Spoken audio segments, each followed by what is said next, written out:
เสือก็ยองนู้เสือไปถูกปลาเคาะปลาดุกเอาโอ้ยจักละสะดุ้งผัดปิวแต้บักอะไรน้ำมองท่อนะค่ะยกเอาท่อมึงเคยตึกนะ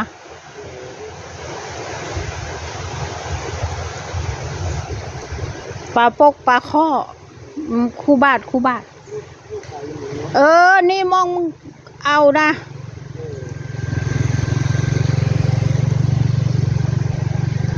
มองเคยตึกนะแล้วบ่มาจองหันก่อนมาสักโมงจ้ะน้ำเข้าฮอนนาลุงหาเต็มเลย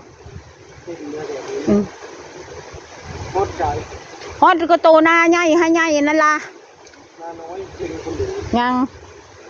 ห้วยชะทานนะข้ามบ่ได้ข้ามไปหน้ากัน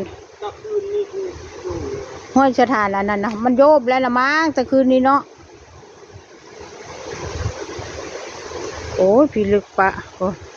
น้ำเยอะอีหลีมันมาอีกได้มือนี่มาแท้โอ้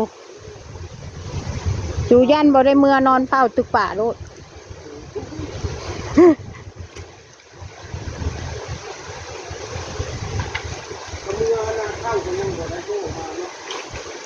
ทุกป่าซิวบ่ห่อมาเฮ้ยปกติฝั่งนี้ไม่มีน้ำนะนี่มันข้ามมาฝั่งนี้เลยนี่ปกติมันไม่ข้ามนะตอนนี้มันข้ามมาฝั่งนี้แล้วโหเต็มเลยให้พ่อคุณกิกะน้ำท่วมนาน้องเจ็ดโหน้ำท่วม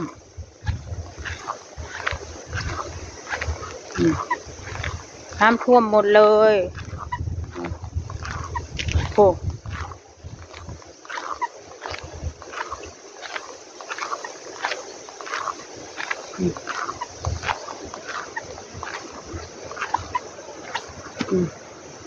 น้ำท่วมหมดเลยฝั่งนี้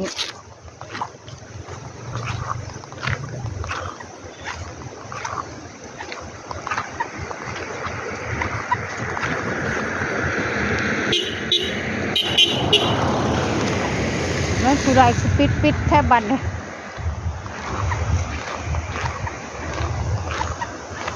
โอ้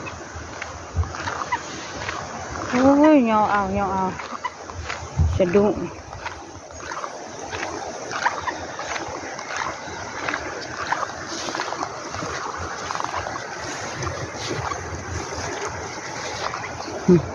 ข้ามมาฝั่งนี้เลยน้ำ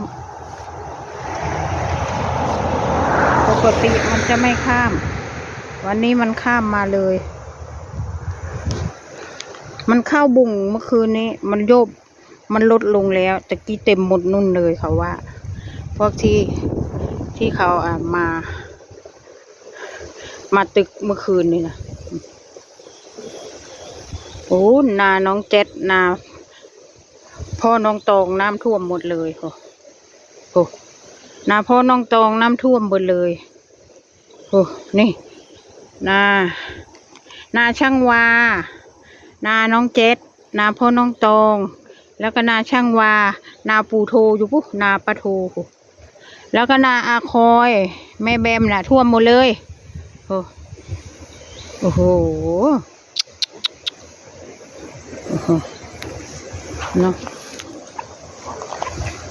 ท่วมหมดเลย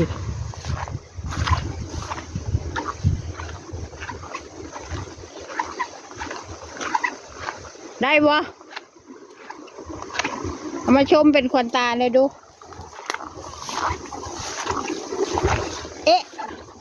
อู้น้ำหูดได้ในป่านะชิโลเขายืนท่อบ่อันนั้นน่ะยืนท่อโอ้มึงคือกล้าเสี่ยงแท้วะป้าตะ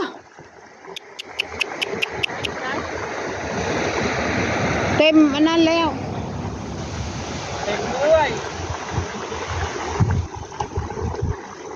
เบิ่งเด้อท่อมันหมุนนะ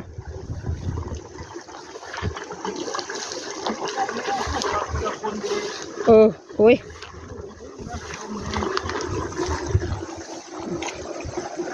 อ้โหปลาไหมขณะท่อ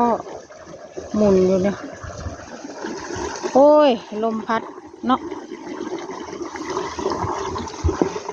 อีหยังคือบ่ได้ลงจากเทือมึงอะหุ่นมันนะย่อเอาเฮ้ยว้าวอีสังอะว้าวอีสังตึกป่านางโฮมบ่น่ะนะนึกดาเพิ่งก็เลิกสู่ละเมือเลิกออกมาแล้วแม่มาไปตึกป่าอะไรบ่ได้ตึกป่าเด้อมาทำคลิปไผว้าวกันมาตึกป่าบุ้ยกินหัวก็ได้ยังมุ่งยังเสียงเขาโอ้ยเนาะก็ได้ให้ละอยู่หันกับกีดยางเลยว่ามึงเอาไว้ในนี้กิน4 คนผู้กิน4 คนนะเฮือนนะผู้นางวงได้ตาจะห้องมันได้ป่าอยู่บ่อีนะ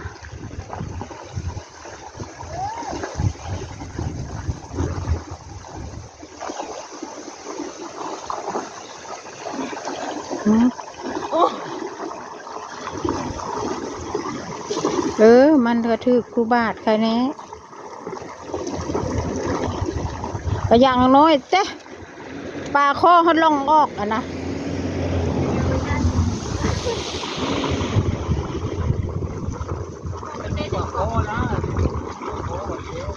อย่าปลาข้อปลาดุกกะฮิเบามันนะยงกับฮอดบมันฮอดบเทิงขี้ดินปิวขึ้นมาอีแล้ว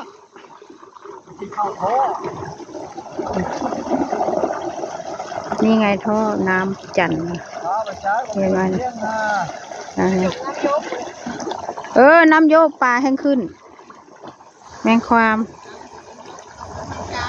ปลาขึ้นน้ำโยกนะท่าเลยเมฆเชื่อรถคำบ่ได้เคยตัวไผ่มาไล่น้ำแห้งปลาโอ้ปลาใหญ่โอ้เฮ้เด้อเอาเค้กอยู่นี่อ่านเห็นบอกให้ถึกปลาคอใหญ่เด้อปลาดุกซุกให้อาญาบันนี้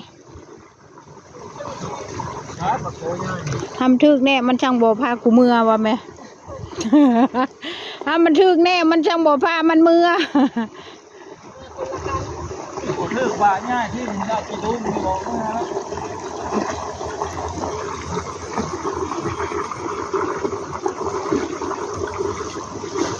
มันก็ได้คู่บาทกับซ้ำเอาเนี่ย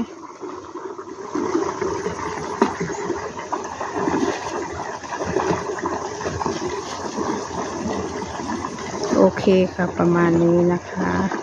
พอจบคลิปแค่นี้ค่ะบ๊ายบายไปคนเด้อ